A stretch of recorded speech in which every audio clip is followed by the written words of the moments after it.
This is Lake Natron, a blood-red lake with a mirror-like surface.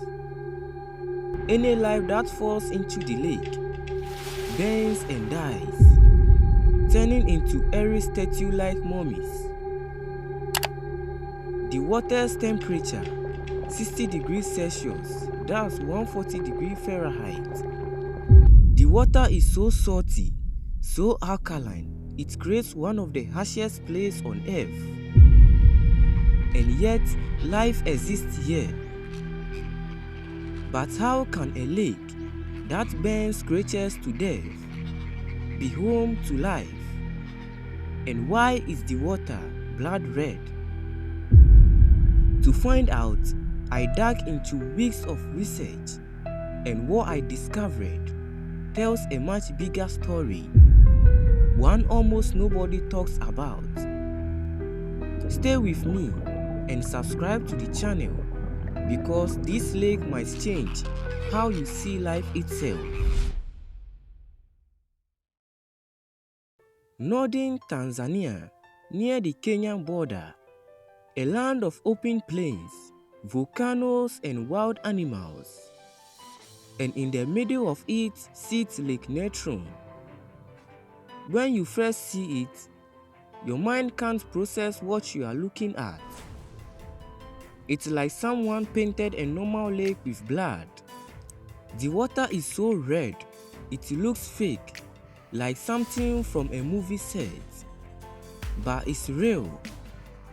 The shores are lined with white crusty layers that cracks under your feet. It looks like snow, but it's scorching hot.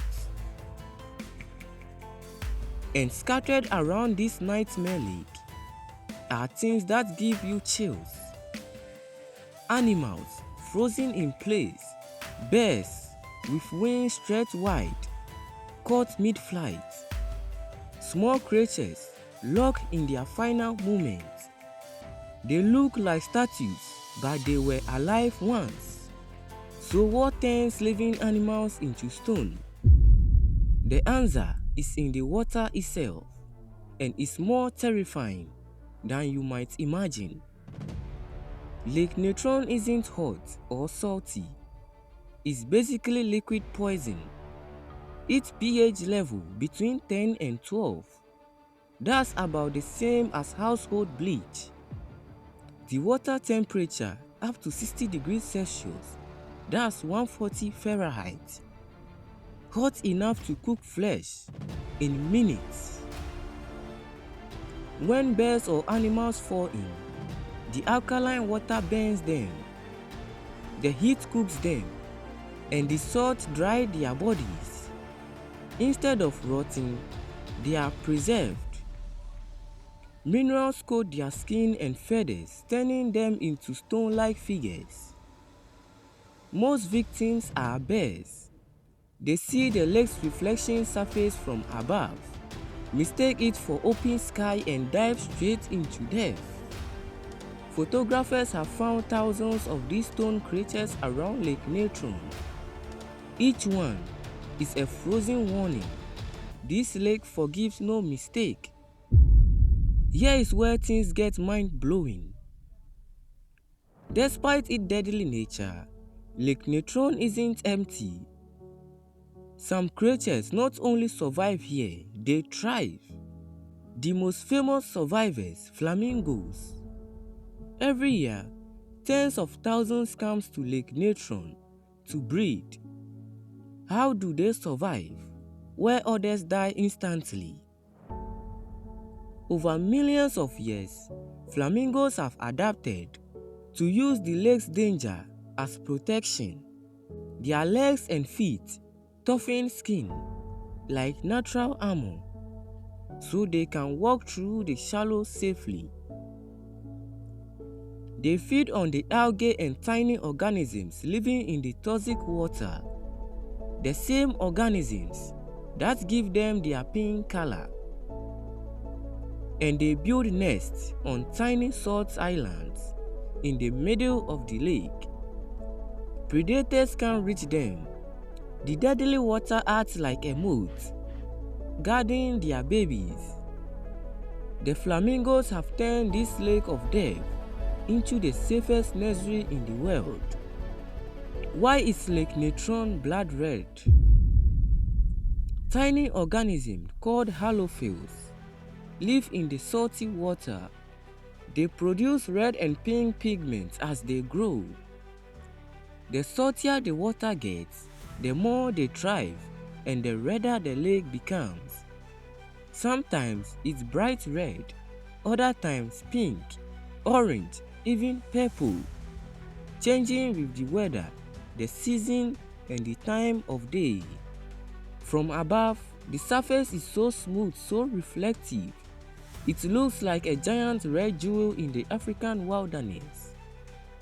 That same mirror-like surface is what fools birds into diving to their deaths. But where do all these deadly minerals come from? The answer lies deep underground. Lake Natron sits in the East African Rift Valley, where the earth crust is splitting apart. Nearby Mount Oidunyoy Lengai, an active volcano, spits lava rich in sodium carbonate. When it rains, these minerals wash into the lake. With no outlet, the water only escapes by evaporation, so the chemicals grow stronger and stronger over time, turning the Lake Natron into one of the strangest chemical experiments on Earth. Lake Natron teaches us something incredible about life on Earth. No matter how impossible an environment seems, life finds a way, not just to survive, but to thrive. This lake has water hot enough to burn flesh, chemicals strong enough to dissolve it, salt levels that kills most living things instantly. It should be a dead zone. Instead, it's alive with flamingos, fish, and countless microorganisms, treating this hellish place like paradise. And this isn't just about Lake Natron. All over our planet, scientists are finding life in places we once thought were impossible. Take the Mariana Trench, the deepest part of our ocean, almost 7 miles underwater, where the pressure would crush you instantly. No sunlight, barely any oxygen, and freezing cold. For years, scientists believed nothing could live there. They were wrong. The deepest parts of the ocean are full of life, strange fish with see-through hairs, bacteria that eat chemicals instead of sunlight, creatures that look like aliens from a science fiction movie. In Antarctica, bacteria live inside solid ice. In the Atacama Desert, the driest place on Earth, there are organisms that survive with no water for years. Each discovery changes how we think about life itself. We used to believe life needed perfect conditions, mild temperatures, fresh water, comfortable surroundings. But life doesn't care about comfort. It adapts, it survives. And this changes how we search for life beyond Earth. Mars has salty alkaline soil, like Lake Natron. Europa, Jupiter's ice moon, hides a deep ocean under its frozen crust. Titan, Saturn's moon, has lakes of liquid methane. Maybe alien life doesn't need Earth-like conditions. Maybe it thrives in places we once called impossible. Those stone bears around Lake Natron shores tell one story. But the flamingos raising chicks on Salt Island tells another story. The heat, the salt, the chemicals, everything here that kills most creatures gives others an advantage. The lake's danger protects flamingos from predators. The algae feeding on poison feed the flamingos themselves. Life turns obstacles into opportunities. Every time we say nothing can live there, nature proves us wrong. So here is the real question. If life survives in a lake that burns, poisons and turns creatures to stone, where else might it exist? If this story amazed you, hit subscribe, like this video and share it with others. And if you think this lake is wild, wait until you see Africa's coldest village. A place where just breathing feels impossible, yet people call it home. Click here and let's explore that mystery together. I will see you there.